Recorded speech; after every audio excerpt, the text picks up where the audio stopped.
नमस्कार। चलिए आज अकेलेपन को समझने और मन की शांति को खोजने के एक सफर पर चलते हैं। ये सफर हमें बौद्ध कथाओं की एक बहुत ही दिलचस्प कहानी के जरिए ये सिखाएगा कि असली भीड़ हमारे बाहर नहीं बल्कि हमारे ही अंदर होती है। अकेलापन एक ऐसी भावना है जिसे हम सब ने कभी ना कभी तो महसूस किया ही है ना? जब लगता है कि कोई साथ नहीं है तो हम अंदर से थोड़ा कमजोर पड़ जाते हैं। तो आइए इसी भावना को एक कहानी से समझने की कोशिश करते हैं। तो कहानी शुरू होती है एक नौजवान से जो ये मानता था कि इस पूरी दुनिया में वो बिल्कुल अकेला है। उसे हमेशा यही लगता था कि हर कोई हर रिश्ता बस मतलब का है, और इसी एहसास ने उसे अंदर तक दुखी कर दिया था। सोचिए, यही एक ख्याल उसके दिमाग में घर कर गया था कि किसी को असल में उसकी कोई परवाह ही नहीं है। जैसे ही मतलब पूरा होता है सब उसे छोड़कर चले जाते हैं। और इसी गहरे अकेलेपन से तंग आकर उसने एक दिन अपना घर बार सब कुछ छोड़ दिया। तो भटकते भटकते वो पहुंचता है एक आश्रम में। वहां वो देखता है कि एक गुरु अपने शिष्यों को कुछ सिखा रहे हैं। और वो क्या सुनता है? गुरु कह रहे थे, ध्यान हमें अकेला कर देता है। हम जितने ज्यादा अकेले होते हैं उतना ही गहरे ध्यान में उतरते चले जाते हैं। अब ये बात सुनकर उस नौजवान को लगा, अरे ये तो मेरी बात हो रही है। वो सीधा गुरु के पास गया और बड़े आत्मविश्वास से बोला, आप लोगों को तो अकेले होने के लिए ध्यान का सहारा लेना पड़ता है। मैं तो पहले से ही अकेला हूं, मेरा तो कोई है ही नहीं। इस हिसाब से तो मैं आप सबसे बेहतर हूं। गुरु ने उस नौजवान के आत्मविश्वास को देखा और बस यहीं से उन्होंने उसकी सोच को एक चुनौती दी। और यहीं से कहानी का असली रहस्य खुलना शुरू होता है। युवक की बात सुनकर गुरु मुस्कुराए और फिर एक ऐसा अजीब सवाल पूछा जिसने उसे उलझा दिया। गुरु ने कहा, अगर तुम अकेले हो तो ये तुम्हारे पीछे तुम्हारा पूरा परिवार, तुम्हारे दोस्त, तुम्हारे दुश्मन, ये सब कौन है? इतनी बड़ी भीड़ लेकर तुम कहाँ जा रहे हो? नौजवान तो हैरान रह गया। उसमें फौरन पलट कर देखा, लेकिन पीछे तो कोई भी नहीं था। वो थोड़ा परेशान होकर बोला, गुरुवर, मेरे पीछे तो कोई नहीं है। मैं तो सब कुछ छोड़ आया हूं। लगता है आप मेरा मजाक बना रहे हैं। लेकिन गुरु अपनी बात पर अड़े रहे। उन्होंने कहा, जब तक तुम इन सब को सच में छोड़कर नहीं आते तब तक तुम अकेले हो ही कैसे सकते हो? नौजवान को कुछ समझ नहीं आ रहा था कि गुरु आखिर किस अनदेखी भीड़ की बात कर रहे हैं।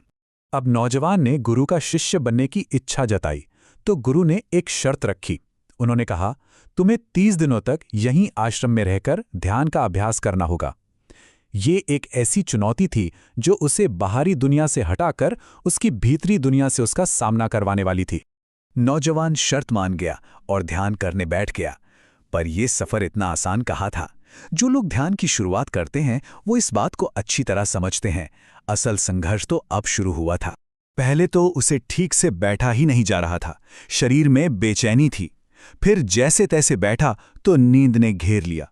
और जब जबरदस्ती नींद पर काबू पाया तो भाई दिमाग में विचारों की ऐसी बाढ़ आई कि पूछिए मत।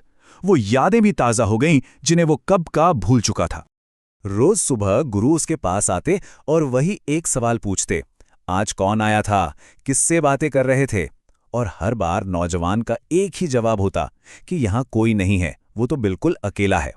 वो गुरु की पहेली को समझ ही नहीं पा रहा था।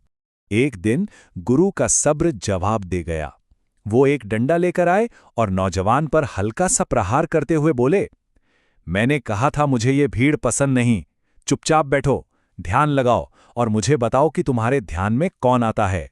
गुरु के इस एक झटके ने जैसे उसे गहरी नींद से जगा दिया और उसी पल में उसे अपनी अंदर की बेचैनी की असली वजह साफ साफ दिखने लगी। जैसे ही उसने आंखें बंद की उसे वो भीड़ दिखाई दी। वो भीड़ कौन थी? उसके दुखी घरवाले, वो दोस्त जिनसे पैसे लेने थे, वो दुश्मन जिन्हें वो भूल नहीं पा रहा था, उसकी अधूरी इच्छाएं, पुरानी यादें और भविष्य की चिंताएं, ये सब तो उसके मन में ही मौजूद थे।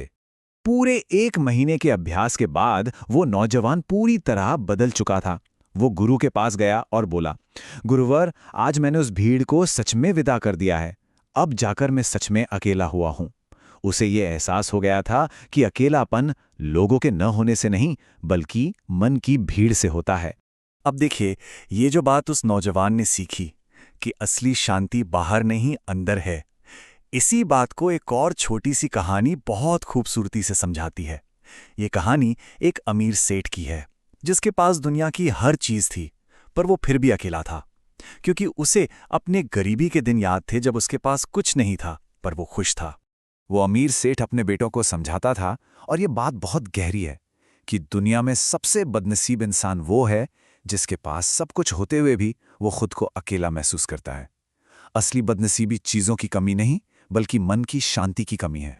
तो ये दोनों कहानियां हमें एक ही सच्चाई की तरफ लेकर जाती हैं, एक ऐसे फॉर्मूले की ओर जो सच्ची शांति का रास्ता दिखाता है। गुरु समझाते हैं कि हमारा मन असल में तो एक खाली कमरे की तरह है, बिल्कुल शांत। लेकिन हम क्या करते हैं? हम इसमें दुनिया भर का कचरा भरते रहते हैं, जैसे कि फालतू की चिंताएं, बेकार के लक्ष्य और पुरानी यादें। यही हमारे दुख का कारण है।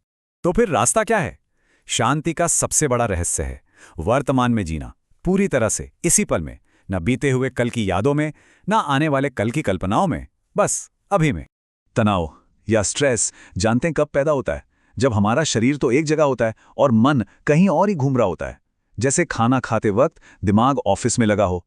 जब शरीर, मन और दिमाग तीनों एक ही जगह पर रहना सीख जाते हैं, तभी असली आनंद मिलता है। और आखिर में ये कहानी हम सबके सामने एक बहुत ज़रूरी सवाल छोड़ जाती है, जिस पर हम सबको सोचना चाहिए।